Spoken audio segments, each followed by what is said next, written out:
Hello दोस्तों, स्वागत है आप सभी का फिर से एक बार ओपन लाइव स्ट्रीम में। तो दोस्तों आज हम लोग बात करने वाले बिहार बीएड के लिए हिंदी का प्रश्न। हम लोगों का 5 क्लास और बाकी है और आपको पता चलूँ कि मैं डेट आपका 6 जुलाई को निकल चुका है। 6 जुलाई 2022 को आपका एग्ज़ाम का डेट निकल चुका है इंट्रांस का। तो इन दिनों आपको काफ़ी बेहतरीन तरीके से तैयारी करके जाना है और हिंदी का यहाँ पे आपको लगभग 20 क्वेश्चन पूछे जाते हैं और ये आपका बोनस पॉइंट होता है आपके लिए। ठीक है, तो चलिए क्लास को कवर करते हैं। वीडियो को लाइक और शेयर नहीं किए तो कर दीजिएगा और अपने दोस्तों के साथ में शेयर जरूर कीजिए, सबसे महत्वपूर्ण रहता है। सभी से रिक्वेस्ट रहेगा कि ये है हमारा पहला प्रश्न। क्वेश्चन कह रहा है लिंग किस भाषा का शब्द है। हमने हर एक प्रकार के क्वेश्चन से रूबरू करा दिया है, कुछ ही क्वेश्चन और बाकी है और इसके बाद में हिंदी का पूरा संपूर्ण खत्म हो जाएगा। लिंग किस भाषा का शब्द है, तो आपका क्वेश्चन का आंसर क्या हो जाता है। लिंग एक प्रकार संस्कृत भाषा का शब्द है। नेक्स्ट क्वेश्चन करते हैं। यहाँ पे अगला प्रश्न है कि निम्न में से कौन जातिवाचक पुल्लिंग संज्ञा है। तो मेरे साथ बोलते चलिएगा, तो आपका आंसर हो जाएगा चपरासी। चपरासी क्या है, एक प्रकार का जातिवाचक संज्ञा है। नेक्स्ट क्वेश्चन करते हैं। टाइम नहीं है इसलिए मैं आपको डीपली नहीं जा रहा हूँ। आपको यहाँ पे जो भी इंपॉर्टेंट क्वेश्चंस हो सकते हैं, जहाँ से क्वेश्चन पूछने की उम्मीद और शंका रख सकता है, वो सारी क्वेश्चंस मैं आपको देने का प्रयास कर रहा हूँ और यहाँ से महत्वपूर्ण है आपको कि क्वेश्चन पूछेगा ही पूछेगा। ठाकुर शब्द का स्त्रीलिंग क्या होता है। तो थर्ड नंबर क्वेश्चन का आंसर क्या हो जाएगा, एक ठाकुराइन हो जाएगा। बी नंबर ऑप्शन करेक्ट हो जाएगा। हमने एक टॉपिक छोड़ा है शुद्ध और अशुद्ध का, तो शुद्ध और अशुद्ध आपको खुद पढ़ लेना होगा। नेक्स्ट क्वेश्चन हमारे रहेगा कि दही शब्द है। दही किस प्रकार का शब्द है। तो दही का शब्द बताना है, तो पुल्लिंग शब्द है। याद रखिए, दही एक प्रकार का क्या है, पुल्लिंग शब्द है।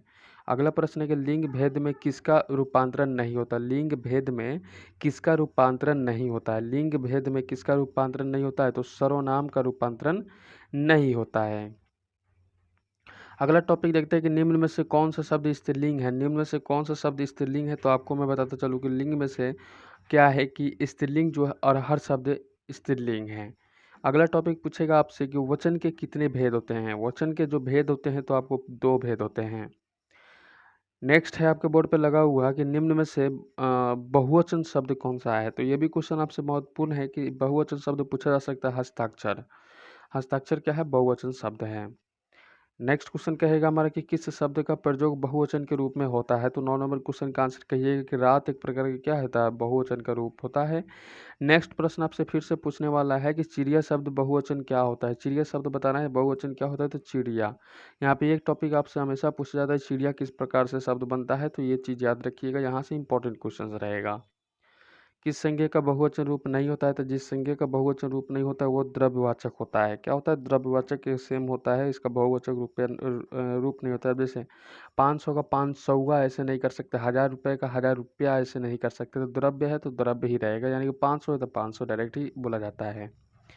निम्न में से किस शब्द का प्रयोग हमेशा बहुवचन में होता है, यानी कि इनमें से कौन सा शब्द दिया गया है जिसका शब्द हमेशा बहुवचन में किया जाता है। तो आपको आंसू, दर्शन और प्राण सभी बहुवचन में हमेशा किए जाते हैं। डी नंबर ऑप्शन करेक्ट हो जाता है।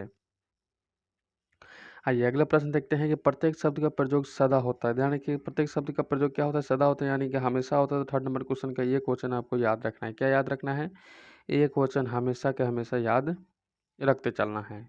अगला प्रश्न करते हैं, निम्न में करण कारक का उपसर्ग है। निम्न में करण कारक क्या है, परसर्ग है। परसर्ग है तो आपको 14 नंबर क्वेश्चन का आंसर क्या हो जाता है, से। क्या हो जाता है, से, यानी कि परसर्ग में से होता है ना, से किसी प्रकार में लिखता है ना, इनमें से इससे जो लिखा होता है वही परसर्ग है। यानी कि किसी का संविधान, किसी का सम बनाना।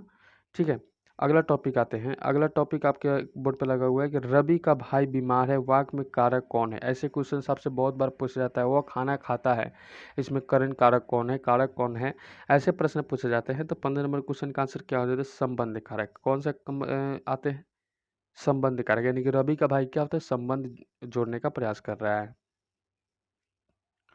अगला टॉपिक है कि नीता गाड़ी से आई है, वाक्य में कारक है। नीता गाड़ी से आई है, किससे आई है, नीता गाड़ी से आई, तो कौन सा कारक है।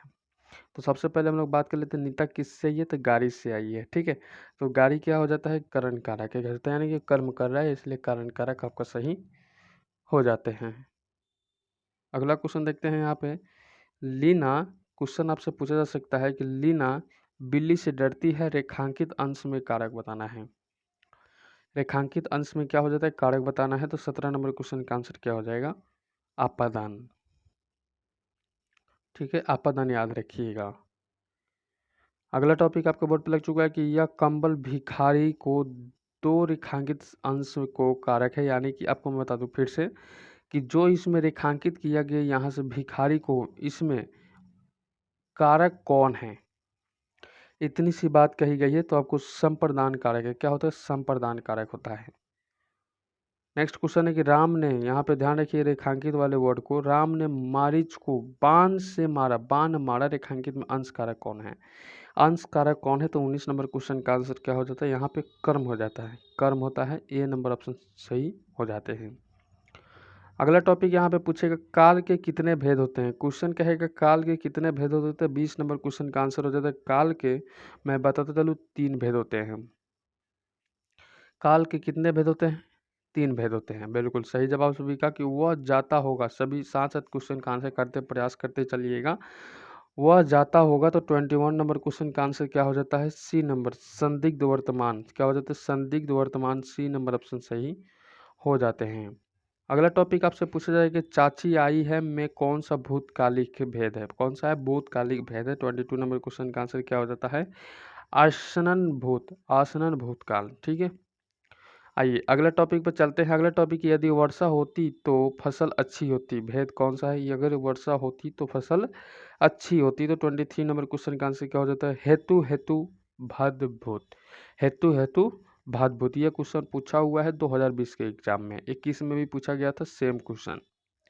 नेक्स्ट प्रश्न है, वह आज आएगी में कौन सा काल है, वह आज आएगी में कौन सा काल है, तो आप कहिएगा भविष्य काल, यानी कि भविष्य की बात की जा रही कि आज आएगी, अभी आई नहीं है, ये आ चुकी नहीं है, इसलिए ये काल का भेद है।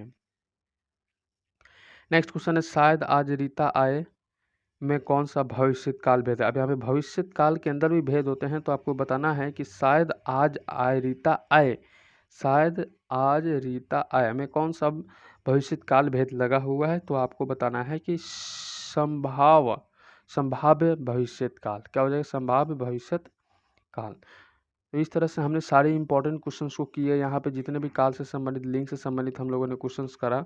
अगर अभी भी मन में सवाल है तो कमेंट कीजिएगा, डायरेक्ट मैं फिर से वीडियो बनाने का प्रयास करूँगा। वीडियो को लाइक कर दीजिएगा और अपने दोस्तों तक शेयर नहीं किया तो प्लीज़ शेयर कर दीजिए। चैनल पर नए तो चैनल सब्सक्राइब और बेल आइकन को प्रेस कर लीजिए। मिलते हैं नेक्स्ट नए टॉपिक के साथ में, तब तक good bye, best of luck, जय हिंद सभी साथियों को।